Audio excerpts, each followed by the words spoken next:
नमस्कार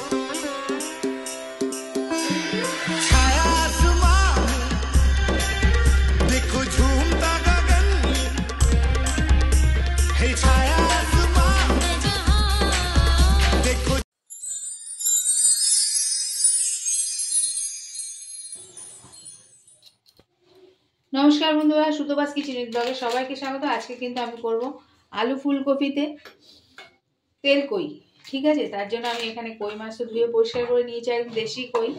और एखाने धने पाता नियेछि, लास्टे जाबे।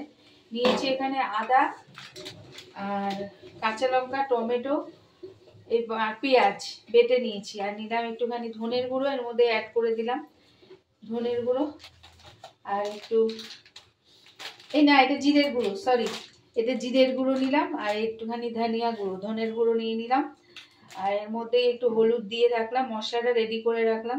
পেঁয়াজ কিন্তু আমি এখানে বেটে দিয়েছি, ঠিক আছে। আর এখানে নিয়েছি দেখো কিছু কাঁচা লঙ্কা চেরা নিয়েছি, এখানে একটুখানি ঝাল ঝাল হলে ভালো লাগবে। একটু লেবুর রস নিয়ে নিলাম, লেবুর রস ইচ্ছা না হলে দিও না।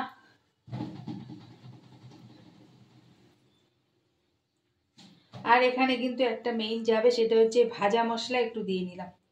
এটার মধ্যে একবারে করে আমি মশলাটা রেডি করে রাখলাম। একটু ঝাল ঝাল মাখা মাখা হবে এটা। একটু জল দিয়ে নিলাম, রেডি করে রাখলাম। এবার ওদিকে সর্ষের তেল বসিয়ে দিয়েছি। এবার কিন্তু আমি মাছগুলো একটু ভেজে নেব। আর এই কাঁচা লঙ্কাগুলো পরে দেবো। ওখানে কাঁচা লঙ্কা বাটা দিয়েছি আমি মশলার মধ্যে। একটু নুন দিয়ে নিলাম, আমি ছেটে কম।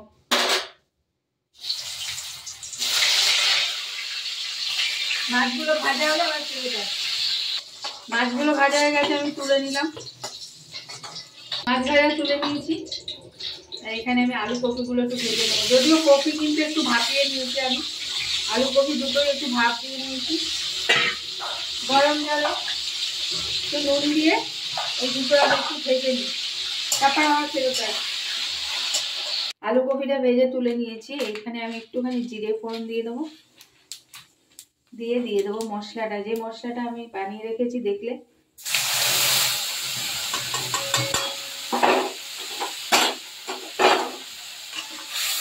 এটা একটু কষবে, মশলাটা কিন্তু খানিকটা কষেছে। এই সময় আমি আলু আর কপিটা দিয়ে দেবো আর মাছগুলো দিয়ে ভালো করে কষিয়ে নেবো।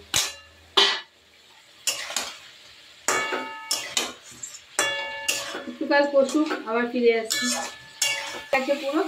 এবার কিন্তু আমি একটু জল দিয়ে দিলাম। এটা কিন্তু মাখা মাখা হবে। আর সিদ্ধ করে নিয়েছি, আর কষাতে কষাতে আলু কপি প্রায় সিদ্ধই হয়ে গেছে একদম। তো এই পর্যায়ে নুনটা দেখে নেবে। ফুটে উঠতে ধনে পাতা দিয়ে নামিয়ে নেবো, ঠিক আছে। এটা কিন্তু হয়ে গেছে আলু ফুলকপিতে তেল কই। তো ধনে পাতাটা দিয়ে দিলাম আর কাঁচা লঙ্কাটা দিলাম। এবার কিন্তু সার্ভ করে দেখিয়ে দেবো। গ্যাসটা আমি অফ করে দিলাম।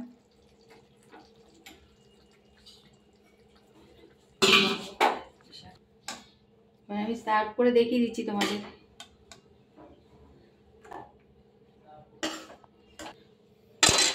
তো রেডি হয়ে গেছে আমার আলু কপিতে তেল কই। তো যদি তোমাদের ভালো লাগে তাহলে সাথে থাকো। আর এতক্ষণ সাথে থাকার জন্য অসংখ্য ধন্যবাদ। আজ আসবো পরবর্তী কোনো ভিডিও নিয়ে। ততক্ষণের জন্য ভালো থাকো।